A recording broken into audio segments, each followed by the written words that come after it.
Welcome back, traders.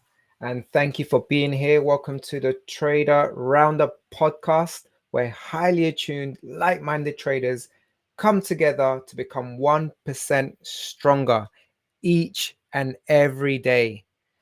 My name is Rodrigo Antonio, and I'm your host for today for Mindset Mondays, where today I'm going to discuss cognitive biases. And I'm going to discuss the most common cognitive biases that plague traders. And the fact is, most traders are actually unaware of these cognitive biases. I mean, most of us are in most cases. So today the objective today really is about identifying what these cognitive biases are, how they come about, what sort of triggers occur, and how to take actionable steps in order to mitigate them. And because if they are not addressed, they can cause a lot of destruction. They do lead to a lot of self sabotage. And that's what the topic for today is. So, this is a live broadcast. So, do let me know in the chat. Type a one in the chat if you can hear me. And if you can see, that will be greatly appreciated.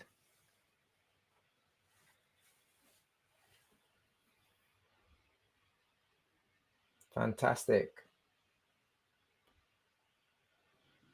Lovely. And just do let me know where you are tuned in from.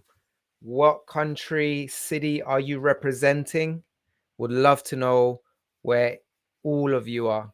And again, I want to thank every one of you for spending a bit of time, a bit of your time with me today.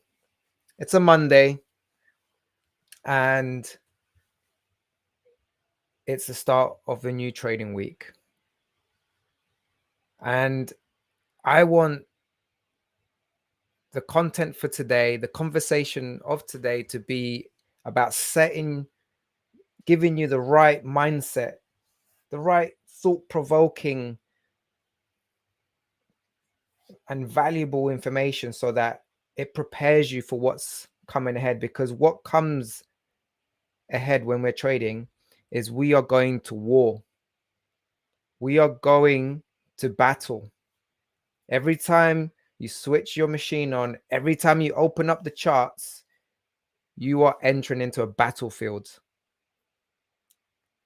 And you might think that you might think that the enemy is the market and other traders, but you are far, far, far mistaken, my friend.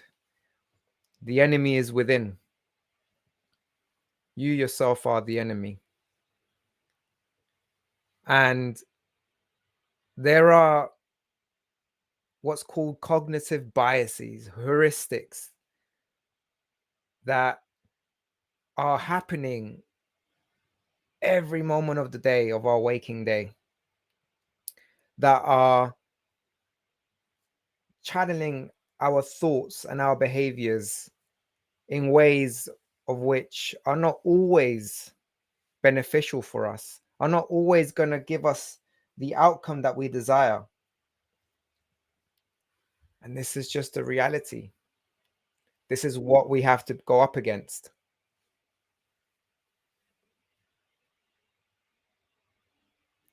And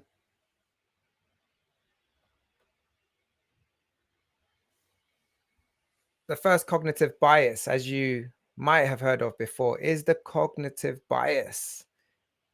This cognitive bias is the cognitive bias I'm referring to here is confirmation bias. So, confirmation bias is the tendency to seek out information that confirms our existing beliefs or opinions while ignoring or downplaying contradictory evidence. Okay, so confirmation bias is personally my nemesis. It is what plagues my trading, is what makes my trading really, really difficult. And to be fair, most traders, because it's so difficult to identify. It really is. And how how do you know, right? How does one know that the information that they are seeking is has a certain bias to it? And of course, when we're trading, we have to determine a certain bias for the day, right? We have to determine whether we're going to go long or whether we're going to go short, right? In most cases, in most traders, that is the case. And once you've made that decision, we tend to ignore all other information. And this is what causes a lot of problems. Because in trading, confirmation bias can lead to very selective perception of the information. And we end up focusing on the information and the data that just supports our initial trade idea. So what one of the what when this happens, what it triggers overconfidence, and it also triggers poor risk assessment, and you end up with missed opportunities at times.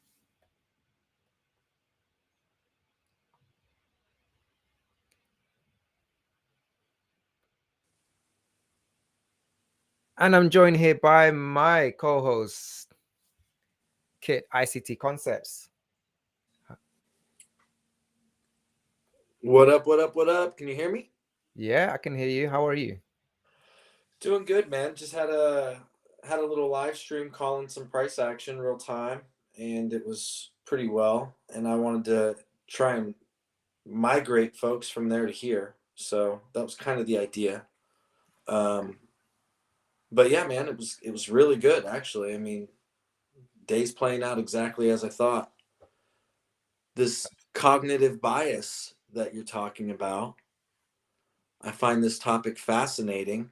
What drew you to want to talk about this today? Well, for me, this particular bias, confirmation bias, this is what I is my nemesis. It really does plague me, and most of the traders that I work with, they suffer from this, right? And it's something that you I don't think there's a cure for it, but there is a way to reduce its impact there, and that's what I wanted to discuss. Sort of how do we reduce its impact? That's what I wanted to get into. Um, because confirmation bias, I mean, as a trader, we need to create a bias, right? And we have to then follow through with that bias. So then, how do we take into account the opposing bias? What if we're wrong? Have we considered how we could be wrong?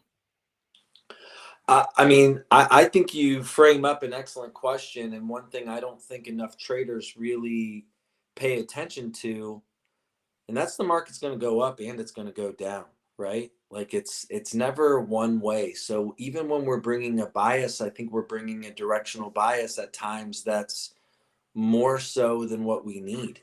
Like you already have to be extremely precise and correct for you to operate in the market. If you can create trade plans and trade ideas and have models that are independent of the draw on liquidity and is more emphasized on uh, short-term internal liquidity or uh, imbalances that are happening in real-time market structure. Um, I personally think more traders would find success if they were focused on their 10 handles in the ES, right? And framing up an idea and then holding an idea um, based on being correct within their narrative and within their framework to feel really comfortable and confident as to where price is indeed trajecting itself towards. So Mm-hmm. for me, I think the longer I've traded and the more I've kind of taken on kind of a teacher kind of role, the more I've found um, not getting hung up so much on a bias. On a consolidated day, you're going to go up to go down, Mm-hmm. right? If it's a massive trending day, yeah, you want your levels right. You want to have a lot of confluences for me. And like I had, for example, 42.12 as being um, I had 42.12 and 42.17 as being two prices I was looking at ES. The reversal point I had marked out at 212.75. And there was a zero drawdown reversal specifically on my chart that price printed into, and it happened. So being able to have those things anticipate those levels and for price to react to certain ways, I think you build confidence and you build bias. Yeah. So for me, that's the most important thing to do. Even No, in ranges, consolidated tight news bound ranges. Because I we're really gonna go like up, go that. down. I really like that, Kit, because because you're day trading and you have specific models that you're looking for, you consider both scenarios, both the long and short. And so that dynamic way of thinking allows you to think more about risk, as in, right, it could go up and it can go down, but if it's going to go up, it will go up from here. It will take out sell side liquidity, then it will go up. And if it's going to Yep. go down, it will take out buy side liquidity, then it goes down. So you can take into account both scenarios, and because you have two scenarios, you're less likely to be over leveraged in one bias, because this confirmation bias, it does lead to erratic risk taking. This is one of the consequences of when confirmation, and then trader married to the bias, that they'll keep adding to the losing position, they'll keep shifting that stop loss, and we all know how that ends up. It's disastrous. 1,000%. So I've got some really, really powerful questions that I want to give you guys. And I hope that you're taking notes, because if you're not taking notes, you're going to miss out. And if you want me to send you the notes, then I'll be more than happy to. Just go ahead and scan that QR code, click the link in the description, and complete the survey.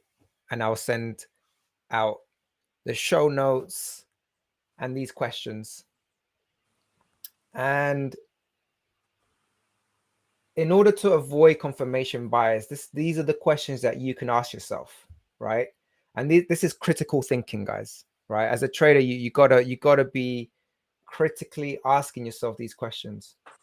So what evidence supports my current trading idea? And am I actively seeking out contradictory evidence? What are the potential risks and downsides of my trade? And am I objectively evaluating them? Another question is, what would change my mind or lead me to reconsider my trade? Have I tested my trade idea against historical data or similar market conditions? And finally, am I seeking feedback and diverse perspectives from other traders or market participants? One thing about the last question is, I would only ask other traders who are trading my model. Because when you start to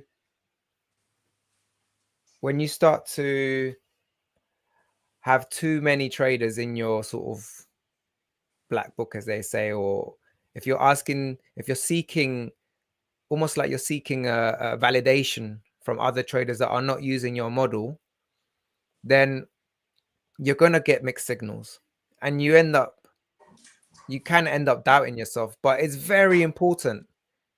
That's why it's very important to know your model.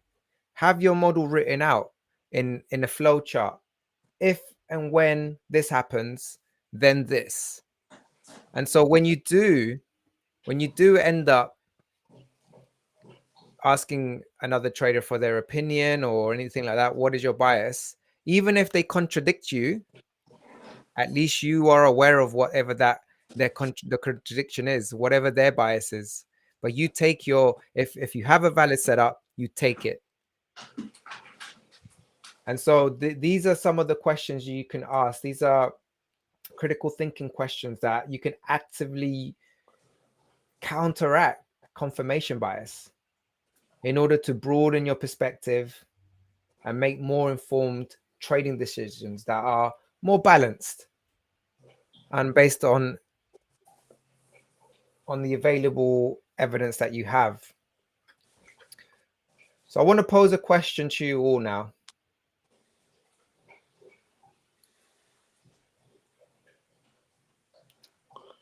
And that is, what steps can you take to challenge your existing beliefs and reduce the impact of confirmation bias in your trading decisions?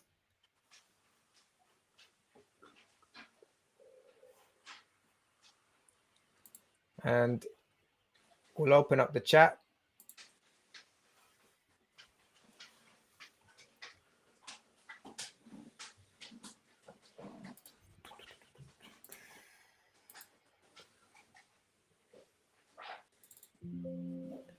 And what we'll do is we'll have a very quick, short break for you to answer that question, and we'll be right back.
And we're back, everybody.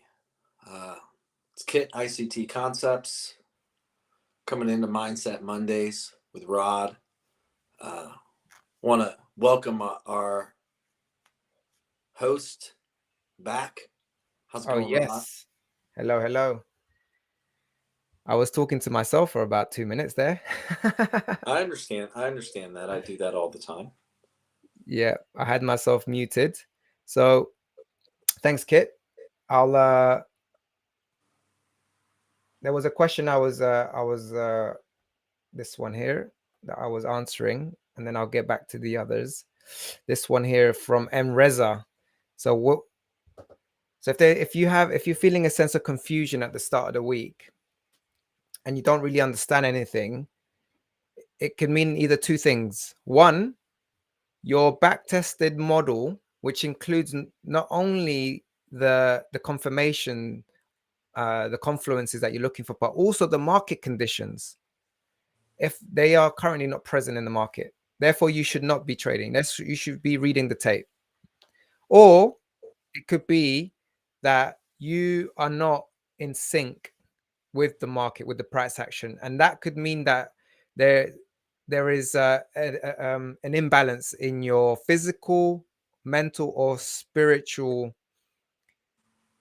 state of mind, right, or state of being, or it could be a mixture of both. Because confusion, it's it's a signal. You need to listen to your mind, listen to your body, and if you're confused, it's best not to take live trades. It's best just to read the tape, focus on your habits, get back to a daily routine, get some good rest, clean eating, and just work on those basics until you have more clarity in your mind. So whenever there's confusion, just think about your health. Think about how you can realign yourself. And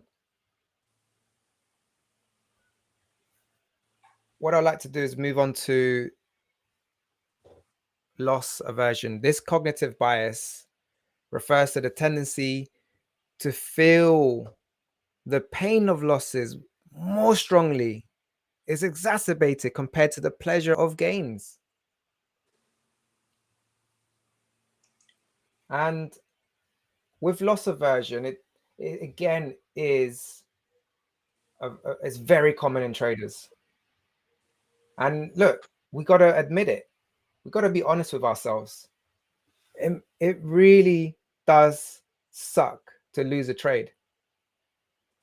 And it is, in most cases, it's a stronger feeling, a stronger emotion than hitting a string of wins, or and we tend to become so attached to our losses that they're still in the forefront of our mind. In fact, some of us even lose sleep. Some of us are sitting on the dinner table with our families, and all we're thinking about is how we screwed up, how the market took our money. And this is a it's very detrimental to your trading, because you end up reluctant. It causes traders to not want to take a loss. You're reluctant to come out of a losing position. In fact, some of you are guilty of moving your stop loss so that you don't get stopped out. And sometimes the market rewards you for doing the wrong thing, and then you think you can do it again until you take the mother of all losses and you blow up your entire account because you just did not respect your stop loss. Because when loss aversion occurs, you're hoping that the market will reverse, allowing you to recover these losses. And we see this on the chart all the time. You can see it in the price action. You can see where longs were trapped, and you can see where shorts were trapped, and you can see where they come out around parity, when they come out quote unquote break even. You know, the classic breaker. You know, this is a point at which, if it's a bearish breaker, that means longs that were trapped are getting out.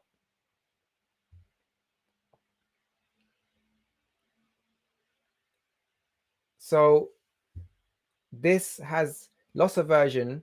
You got to keep an eye out for it, because it can also lead to excessive risk taking, massive risk taking. Because if you're holding on to losing trades for too long, if you're moving that stop loss, then you're gambling. That's not trading. That's not trading with an edge. As soon as you start to shift the stop loss, you're no longer trading your edge. You're now trading your emotions. You're now trading your greed, your fear. And this is very, very dangerous. I come across this often. And there is a remedy, right? And it comes down to discipline. It comes down to having a risk management strategy. So this risk management strategy, it predefines your stop loss levels, but you got to respect them. You got to respect them. You got to be able to take it like a man, take it on the chin, accept that loss. Soon as you place the trade, or even before you place the trade, mentally accept the loss. So you need to set realistic profit targets, and you need to stick to them as well. I've been guilty of this. I've got my profit target, price reaches there within minutes, and I think to myself, wow, I'm already at TP1. This is going to the moon. I'm going to hold it for an extra 2 hours. But that's not trading with an edge. That's trading my desire. And in most cases, over a large sample of trades, guess what happens? Price hits my TP level. I remove my take profit or my partial, thinking it's going to go into more profit, and bam, slams all the way back towards my entry point, slams into my stop loss. Then at that point, revenge kicks in. I want my money back. And then it's a domino effect. Then it's self-sabotage, right? All because of loss aversion, all because I decided that I wanted to shift my take profit, or I wanted to shift my stop loss. So it's important to establish clear exit points based on analysis that's been proven and back tested. And it's got to be in line with your risk tolerance. If you can't go higher than a certain lot size, then don't do it. Or you can't risk a certain dollar amount. If your heart rate is up and you're a little bit out of breath when taking risk, that means you're risking too much. You need to reduce the risk. You need to be really comfortable with the risk, really comfortable. Otherwise, you end up falling into the trap of holding on to positions for too long due to loss aversion, because you think, oh yeah, this is going to end up, I'm going to end up back on break even. I'm going to hold it. And so you can see how the first bias, confirmation bias, and how loss aversion are both related.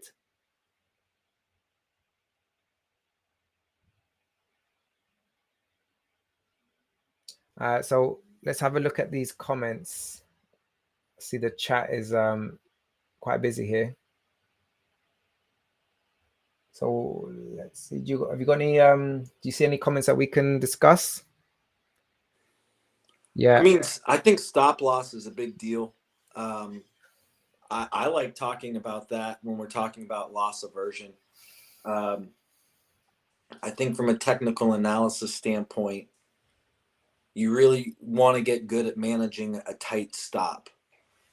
Getting better at managing a tight stop, you can be wrong more often and it can cost you even less. So I personally think the tighter the stop loss within your trade plan and your trade plan idea gives you more times to be wrong, quite frankly. And you're going to be wrong, right? But the idea is you want to be right. So I think being wrong quickly, decisively, Opening my eyes that my stop losses have been too tight. Ooh, be curious about that. Loss aversion. I mean, what a great topic, buddy. I mean, seriously. Yeah. So I want to pose a question to you all.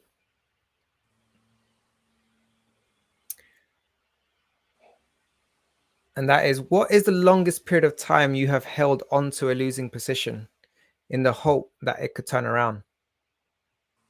How did it impact your overall performance? I want you guys to think about it, because imagine how the impact, not only would it impact you today, but it will impact you tomorrow, next week, next month. Because sometimes you get rewarded. Sometimes the market just does, it rewards you for doing the wrong thing. And that is when you begin to establish negative habits.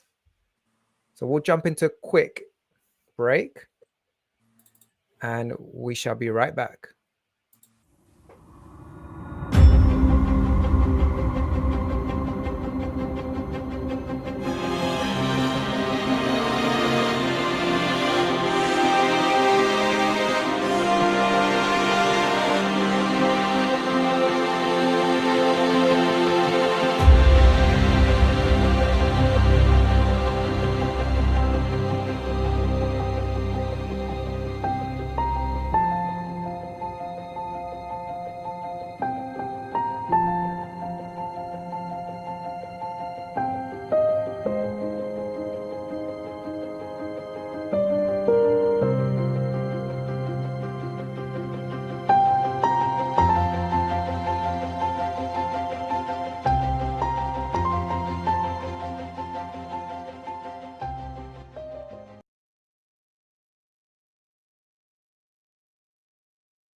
Welcome back.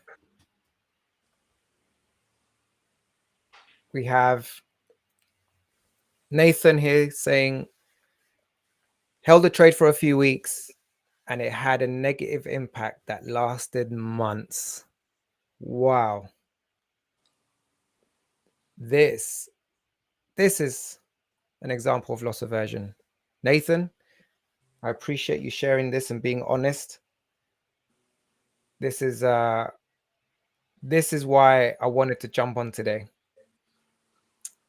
I wanted to share these cognitive biases with you to draw your attention to what's happening in your subconscious that you don't even realize.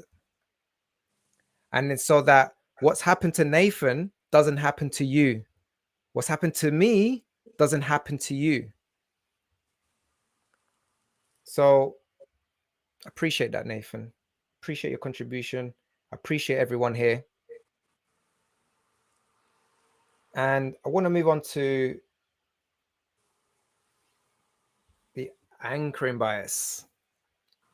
So the anchoring bias is when traders rely too much on specific reference points or initial pieces of information when making decisions.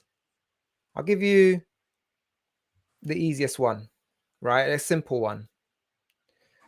When you're still thinking about yesterday's losses, you're still thinking about the mistakes you made yesterday, and you're bringing that baggage with you. You're holding on to that hot potato, as they say, into today, into today's session, right? You're anchoring what's happened previously to make and govern your decisions today. But how effective is that? And this is something that, for me, we all suffer from. You can't get away from anchoring bias. I think we all at some point experience this, and that could be with family, those we love. that we're still thinking about that time when they said this or they did that, and we haven't forgiven them, truly forgiven. We're still holding on to that pain, that grudge. And we do the same thing with our losing trades, but we also do it with our winning trades. We also thinking about yesterday's big winner, how yesterday we were Billy Big Bollocks. We smashed it. But we bring that into today's session as if it can repeat itself. Right? So if you're fixated on on these things, you're going to struggle. You need to be very, very, it's very important that you go into every trading session fully reset, fully detached. That's why in the morning it's so important for you to exercise, hydrate, meditate, get really present, because in the present moment, the past does not exist. Neither does the future, only the present. That's what the purpose of meditation is, to become present, practicing mindfulness. Be mindful of how you're feeling, what you're thinking, what you're seeing in the current price action. Another really good practice is to clean your charts every morning. Delete everything. This is a piece of advice I like to give traders. Clean chart, clean desk, clean mind. Really look after, like really have come into each trading session as fresh as possible. New eyes. And I know it's hard. I know it's difficult. So Kit, how I know you like to meditate. Have you I know do. have you noticed what your trading is like on the days you don't meditate? What is it like? Um, I mean, my best healthiest routine is being active before I hit the charts to some degree or another. I like, if I'm trading London, I like to wake up, meditate, kind of shake the cobwebs off. And meditating for me is just kind of focusing on breath, focusing on my nose, sitting up, sitting upright, really getting a good breath from my diaphragm, but really trying to breathe through my nose.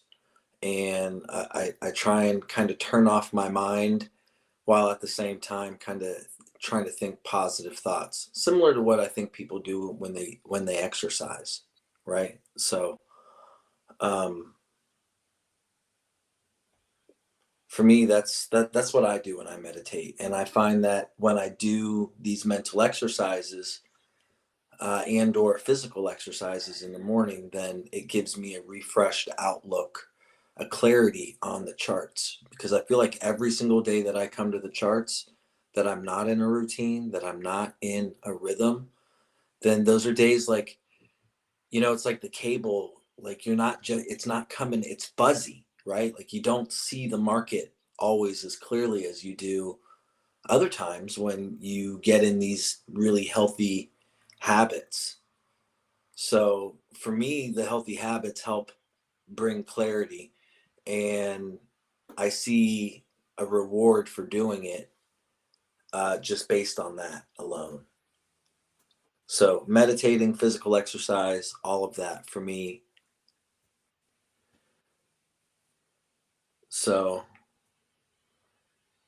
my boy Pips, this is true. I teach my students to clean their charts at the end of each trading day and only mark the previous day's range with buy side and sell side liquidity and PD arrays. I love that. Yeah, I I mean I find staring at price fascinating. Um, we're slapping against the midnight price. I know that's not the conversation, but I'm staring at price while we're doing this. So anyway, um, I believe meditation is what it's about. Learning to admit you're wrong. Here, let's show this. Learning to admit you're wrong quickly and spotting a losing position to exit early is really key. Some people don't like admitting they are wrong. That's why they keep holding the trade. Wow, lot of truth in that. That's for sure. Yeah, definitely is. How about for you, Rod? Like, what's your morning routine look like? I mean, are you doing are you Yeah. doing meditation too, or like what's your? I know you pray a lot. Like, what's your morning routine? So for me, yeah, I start my day with prayer, and it's usually between, depending on the time of year, between 4 a.m., 5 a.m. And it is a difficult time to wake up, especially if I get anything less than 7 hours sleep, which I'm probably averaging 4 hours sleep. So if Backtest Jess is listening in, I might I might need to book a session with you. My sleep hygiene is not very good at the moment. So yeah, typically 4 or 5 in the morning, pray, and then I'm in the gym for 6 a.m. And the reason why I'm in the gym at 6 a.m. is, again, movement is so important for me to get really into high peak performance state. So I typically will spend between 45 to 90 minutes, high intense type workouts. Even if I'm doing weights, it's really intense. Like I go in, and and I find it difficult to go gym on my own. So I have some friends that I meet up there, and it's really good for accountability. Like these guys, knowing that they're going to turn up 95% of the time, knowing that, or 90% of the time, letting them down is what motivates me to get to the gym. So I'm in the gym and I'll spend some time in there. Once my workout is finished, I go into a sauna for 20 minutes, and within that 20 minutes, I will meditate. And within that meditation, there is gratitude, there are affirmations, there is visualization.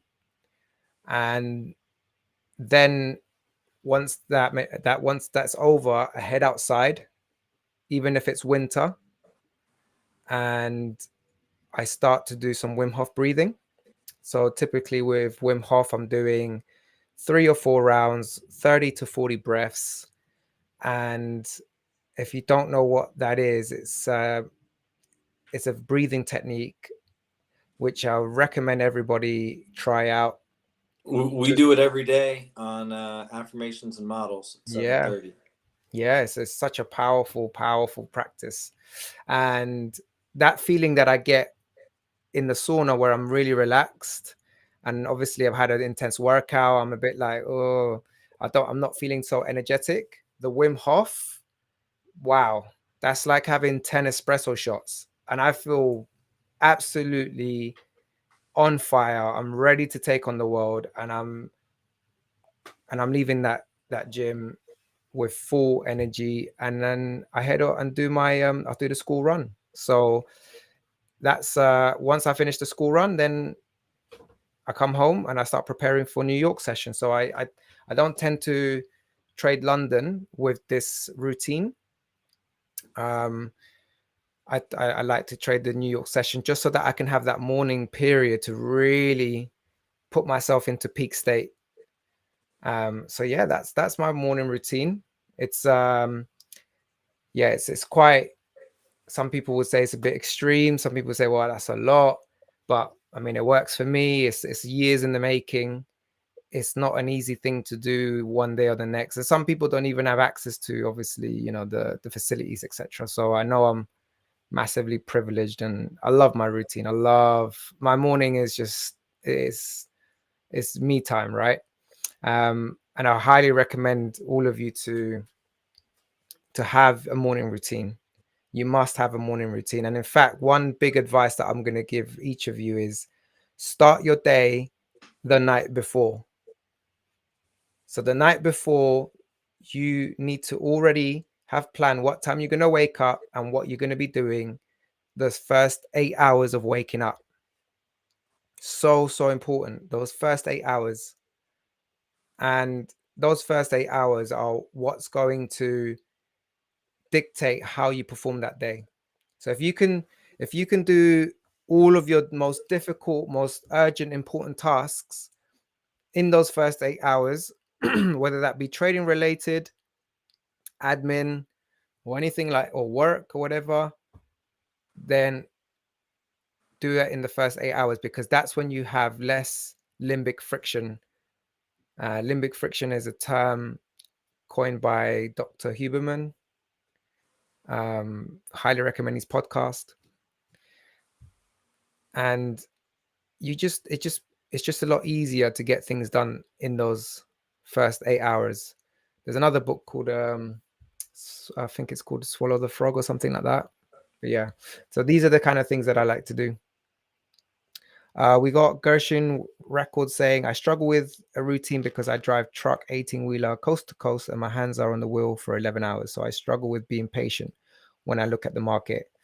Wow, this is common. I mean, I come across a lot of traders that are in these sorts of line of work. I currently coach a pilot, electricians. I've even got a diver. This guy dives for a living, and he does all sorts of amazing things underwater.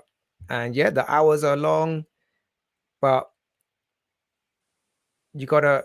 It depends. If you want to be a trader, you got to start thinking about how figuring out and planning financially how you can start to reduce those hours or change job. Are you willing to make a sacrifice? Are you willing to downsize?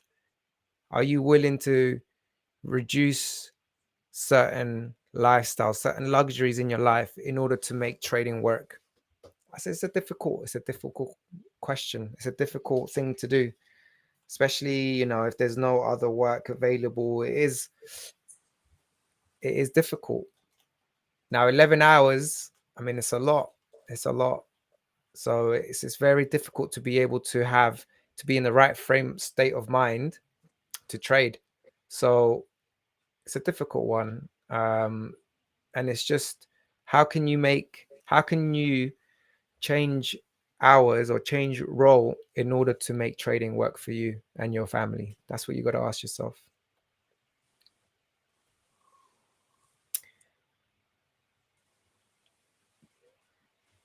All right.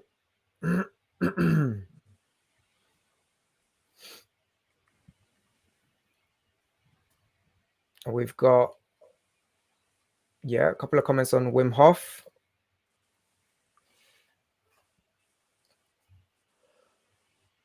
Right. Yeah, you're welcome. You're welcome. I know it's difficult. I know it's a big decision, but if you're spending that much time away from family too, then you got to do what you got to do. If it's good money, do it for a little while, but don't Yeah. I don't mean, make that's it what the a career. trading's good for, right? I mean, the trading's good to try and help you learn a skill set. You can listen a lot. There's a lot of things. I mean, if you're on the road a lot, then you can learn a lot, mate. So you're in a good position. You got to look at it that way. And trading can help. So Absolutely. So I want to give you guys some tips.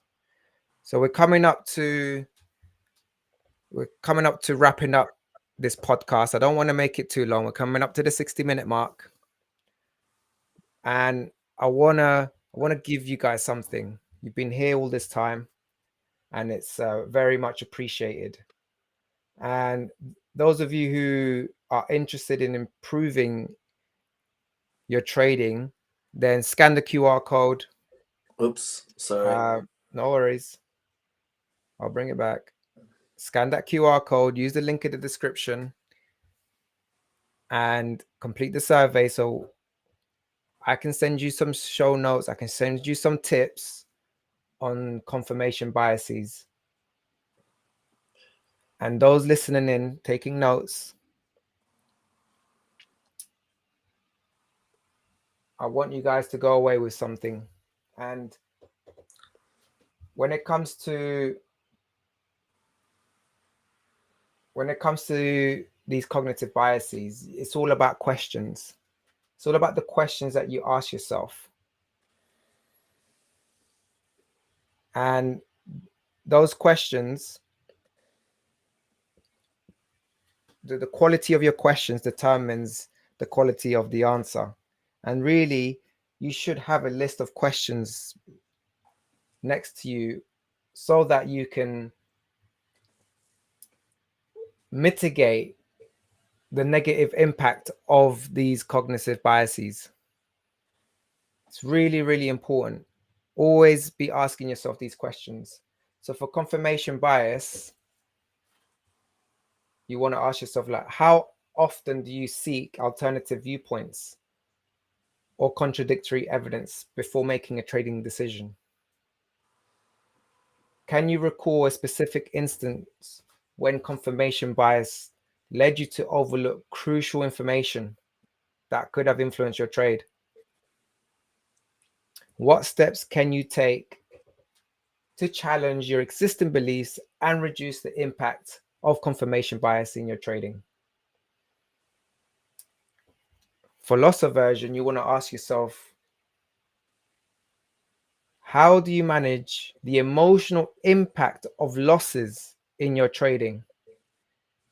Does it significantly influence your decision-making process? I love that question. How do you manage the emotional impact of losses in your trading?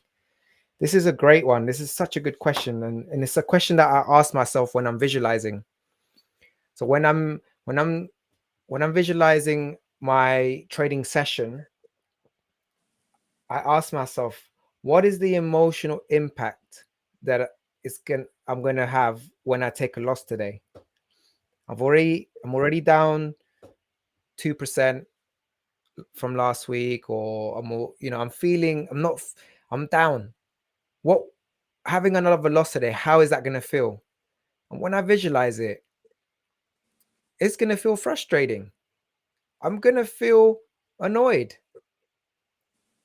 But because I'm visualizing it, I'm mentally rehearsing it, I know what I need to do. So instead of in the moment when it does happen, when I do take that loss today, I'm not gonna, just because I feel frustrated and annoyed, doesn't mean that I'm gonna start revenge trading. No, it just means that I'm gonna make sure I'm double checking the trade is correct, double checking my trading plan is complete, and planning on my next trade, preparing for the next day.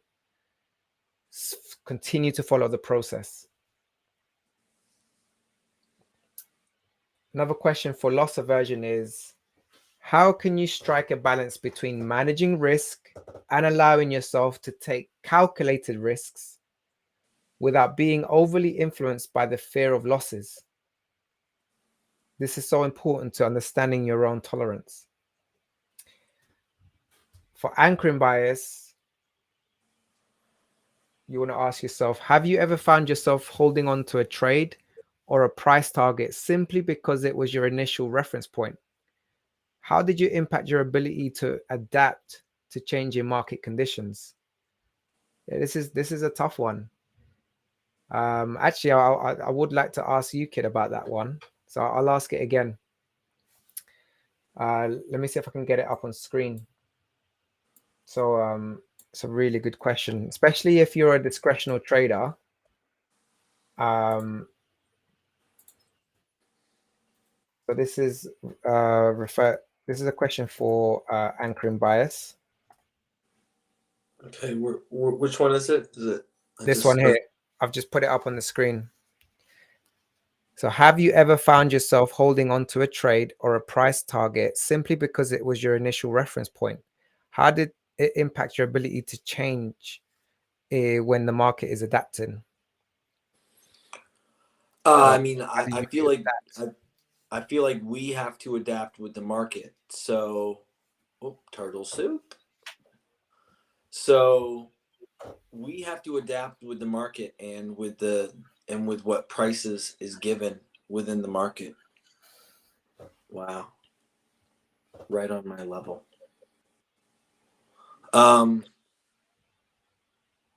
and it's just that simple. You have to be able to adapt, and levels are going to be if then statements, and you're going to want to offer if then statements within price, because you don't know, you're speculating, and you're Mhm. trying to operate on probabilistic measures.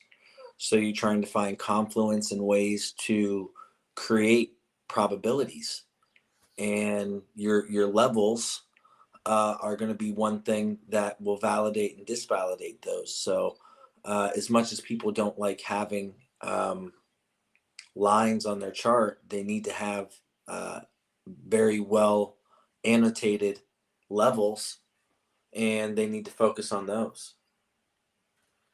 Yeah. So No, I like that. So you kind of have a dynamic approach, an approach that you're always ready to adapt, and you have these sort of if and when syntaxes of if price reaches this point and then does this, this is what I'm gonna do. right, I mean, and that's the framework, right? Like that's what we're looking for within a framework, is for, like, even today, simply already knowing that it was going to be a seek and destroy day. Your profit targets, your framework, the type of trade, the trade plan that you would be in, everything substantially changes with how you strategically would approach, operate, or optimally choose not to operate when you're in scenarios that don't allow for clean, clear execution. Love So, that. Love that.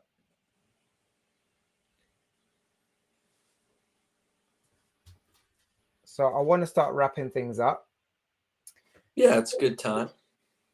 and these thought-provoking questions, they're really designed to encourage self-reflection and stimulate that awareness of these cognitive biases. And there are more. And if it's a topic you want me to continue to cover, then let me know in the chat. Let me know on YouTube. Let me know on Twitter. Reach out to me, and I can discuss these in a little bit more detail in the future. Or if there's any other thing that you want me to discuss, I'm happy to take your suggestions so I can start planning ahead for future episodes. Um, in the next what we have lined up in the next few weeks for you guys is it's pretty awesome. We've got kits, AM sessions continuing. We've got funded Fridays, and we've got some really cool guests that Jade Cap is bringing in. So make sure you tuned in to announcements on Twitter, where we are announcing future episodes. Stay tuned. Make sure that you guys are subscribing to the Trader Roundup YouTube channel. Um, I'll leave a QR code here to follow us on YouTube, and hit that notification bell so that when we do plan one of these live broadcasts, you come along and we will answer your questions live, just like we've done today. And yeah, we love doing it. I we mean, love quite doing it. And in fact, we will bring some of you onto the stage live as yeah, we're we've been getting doing. better at it, slow but sure. More of the 7:30 a.m. We will be showing here on YouTube. Even when this ends, guys, there's a decent chance I might just pop back on. So feel free to watch live streams, look for content from us. If you want to know more, you want to learn more, you want details, show details like newsletters, details of content that comes out, all you got to do is just sign up at the website. That's it. That's why there's a QR code. We make it simple. It's all done via email, so it keeps it clean, easy, less dependent on Discord or Twitter or anything else. But we're here. We want to be here on YouTube, and we want to coalesce and come together as a community. So thank you, Rodrigo, for everything again today. I really greatly appreciate your excellent content. My pleasure, Kit. Thank you all. And we will see you in future episodes of the Trader Roundup Mindset Mondays. Thanks very much, everyone.